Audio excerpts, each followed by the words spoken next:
Media पर की आज़ादी पर संकट तो लगभग सभी कालखंड में रहे हैं, और कम से कम यहाँ हम दो लोग तो ऐसे हैं, हम और राम बहादुर राय जी, बाकी भी होंगे। इमरजेंसी को भी हमने देखा, सेंसरशिप को भी हमने देखा। उसके बाद 80 के दशक में जब डिफेमेशन बिल आया स्वर्गीय राजीव गांधी जी के ज़माने में, तो हमको अच्छी तरह से याद है, उस समय हम पटना में थे। उस समय तय हुआ था, राष्ट्रीय स्तर पर हुआ था, कि जो भी केंद्रीय मंत्री आएगा, केंद्र सरकार का मंत्री आएगा, तो उससे पूछेंगे कि आप इस डिफेमेशन बिल के पक्ष में हैं या विपक्ष में हैं। कि जब यहाँ संसद कवर करने वाले संवाददाताओं की बैठक हुई थी और हरकिशन लाल भगत जब आए थे प्रेस में वक्तव्य देने के लिए, तत्कालीन सूचना और प्रसारण मंत्री, तो हमारे राम बहादुर राय जी को ये जिम्मेदारी दी गई थी कि आप ये सवाल करेंगे कि भगत जी आप इस विधेयक से सहमत हैं या असहमत हैं। अगर सहमत हैं तो बताइए, असहमत हैं तो कहिए कि हम विरोध करते हैं। वो गोल मोल बोलने लग गए, तो सारे पत्रकारों ने उनका बहिष्कार किया। यही तय हुआ था। पटना में रफीक आलम साहब एक मंत्री होते थे, वो आए थे, उनकी प्रेस कॉन्फ्रेंस थी, तो ये जिम्मेदारी मेरे ऊपर थी। मैंने पूछा था कि रफीक आलम साहब, जो आपकी सरकार ये डिफेमेशन बिल ला रही है, आप इसका विरोध करेंगे या समर्थन करेंगे। तो जैसा भगत जी ने किया था वैसा उन्होंने भी किया, तो हमने कहा ठीक है, हम लोग जा रहे हैं। तो सारे लोगों ने बाइकाट किया। मेरे ख्याल से राम बहादुर राय जी इस पर ज़्यादा प्रकाश डाल सकेंगे, क्योंकि मीडिया पर जब जब संकट आया है तो हम तो सामने आएंगे, चाहे कोई भी रहे, चाहे अपने को सर्वशक्तिमान कहने वाले लोग भी क्यों ना हो, चाहे अपने को अपराजेय कहने वाले लोग भी क्यों ना हो। अगर आप मीडिया को ताव दिखाओगे तो मीडिया अपना काम करेगा। हम जब पत्रकारिता में आ रहे थे ना, तो हमने कहीं एक जगह पढ़ा था, इस वक्त वहां कौन धुआं देखने जाए, अखबार में पढ़ लेंगे कहां आग लगी थी। आग कहां लगी है, दिखाया क्या जा रहा है। मैं पिछले दिनों की एक घटना बताऊंगा आपको। मैं देखिए गोलमोल बात नहीं करता हूं, साफ बात। पिछले दिनों उत्तर प्रदेश के मुख्यमंत्री श्री योगी आदित्यनाथ जी बुंदेलखंड के दौरे पे गए। अप्रैल के तीसरे सप्ताह में 20 या 19 या 20 अप्रैल की बात होगी। बुंदेलखंड हम भी बहुत पहले गए थे, 77 के समय में, जब हम उस समय युवा जनता की राजनीति करते थे, इमरजेंसी में जेल से निकले हुए थे। रामायण मेला लगा था वहां पे, तो रामायण मेले से बाहर निकल के थोड़ा पाठा का पठारी इलाका देखने चले गए थे। तो वहां औरतें गीत गाती थी, आग लगे रुखमा बदरी, सैया मर जाए न फूटे गगरी। मतलब समझ रखा, हंसो मत, गुस्सा हो तो गुस्सा करो। आजाद भारत में जब हम चंद्रमा पर जा रहे हैं, मंगल पर जाने की बात कर रहे हैं, एक औरत कह रही है कि जो आसमान में बादल छाए हुए हैं उनमें आग लग जाए, क्योंकि पानी तो बरसाते नहीं है, वो रेन शैडो का इलाका है। वो ये आसमान के बादल पानी तो बरसाते नहीं हैं, इनमें आग लग जाए। और जो कई किलोमीटर से सर पे 2-3 घड़े लेकर पानी आती है, वो कहती है घड़ा न फूटे, मेरा पति भले मर जाए। ये आजाद भारत की तस्वीर है।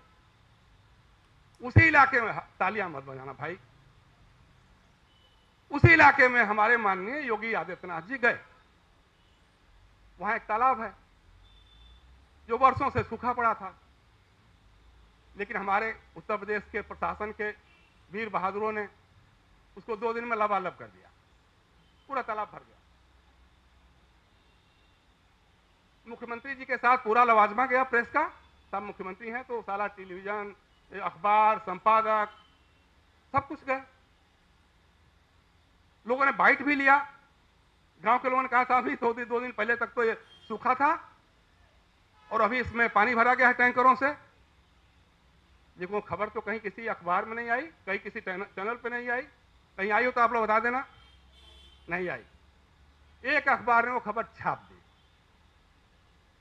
दैनिक जागरण अखबार के झांसी एडिशन ने वो खबर छाप दी।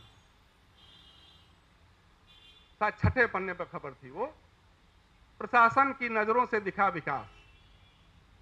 और वो तालाब का फोटो भी छाप दिया कि कल तक सूखा था, आज लबालब हो गया। सारा मीडिया मैनेजमेंट धरा रह गया, एक तो अखबार ने छाट दिया। लेकिन झांसी की बात थी, झांसी कितने लोग जानते होंगे? झांसी के आगे तो अखबार जाता नहीं है। अब तो झांसी के पन्ने को बगल में ग्वालियर में नहीं कोई पढ़ पाएगा। जो नया दौर चला है अखबारों का, हर जिले के लिए अलग अलग खबरें। अगर पूर्वी दिल्ली की खबर है तो साउथ दिल्ली में नहीं छपेगी। एम्स में हड़ताल हो गई तो पूर्वी दिल्ली के लोगों को पता भी नहीं लगेगा।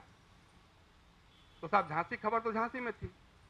लेकिन अब संजोग की देखिए, क्योंकि अभी इंटरनेट का जमाना है तो अखबारों के ई पेपर भी होने लग गए हैं। तो ई पेपर पर वो खबर छप गई, वो पूरा पन्ना छप गया। तो डांट पड़ी लोगों को। जो लोग राज्यसभा के लिए और कामों के लिए लगे रहते हैं अपने ढंग से, डांट पड़ी साहब। नतीजा क्या हुआ? उस अखबार के उस पूरे पन्ने को ब्लर कर दिया, इंटरनेट पे पूरे पन्ने को ब्लर कर दिया। यह है सेंसरशिप। और जो खबर नहीं होती है वो खबर छप जाती है साहब। कैसे बात, गजब है। आपको याद है अभी मई महीने की बात है ना, पाकिस्तान के सैनिकों ने, वहां की जो बीएटी है, हमारे 2 जवानों का सर काट कर ले गए वो लोग। तो खबर बड़ी थी। लेकिन दिन भर हमारा मीडिया क्या चलाता रहा, टेलीविजन क्या चलाता रहा, और उसी अखबार ने क्या छापा, जो लीड खबर छपी वो क्या छपी? जवाबी कार्रवाई में भारतीय सेना ने पाकिस्तान के 7 सैनिकों को कत्ल किया, मार डाला। क्या बात, क्या खबर है। अगले दिन सेना ने कहा नहीं साहब हमने कुछ भी नहीं किया। ये साख का सवाल है। सोशल मीडिया की बातें हो रही हैं, टीवी चैनलों की बात। हम बहुत पहले से कहते थे, लोग जब पूछते हैं, जब कभी बात आती है कि भाई ये क्यों दिखाते हो और क्यों नहीं दिखाते हो बुंदेलखंड की औरतों के बारे में, उस औरत के बारे में क्यों नहीं दिखाते हो जो कहती है बार बार यार कि प्रभु जी मैं तो से विनती करूं, पैया पढ़ूं बार बार, अगले जन्म मोहे बिटिया ने की जो नरक दियो चाहे डार। उस औरत के बारे में क्यों नहीं लिखते हो आप? निराला की बात हो रही थी, निराला की उसी की लाइन से हमने पत्रकारिता शुरू की थी। वह तोड़ती पत्थर देखा मैंने इलाहाबाद के पथ पर, देखा मुझे निदृष्ट से जो मार खा रोई नहीं। उस औरत, वो कहां है औरत? है कहीं हमारे मीडिया में? हमारा मीडिया चलता था क्या, तब वो लोग कहते थे भाई उस औरत को कोई देखना सुनना पसंद नहीं करता है, वो देखना सुनना पसंद करता है राखी सावंत को। तब एक 3 आर हमारे यहाँ चलते थे, हमारे इलेक्ट्रॉनिक चैनलों के लिए 3 आर चलते थे।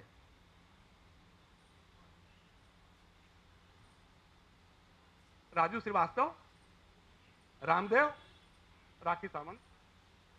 जब टीआरपी घटने लग जाए उसमें से किसी को उठा दो।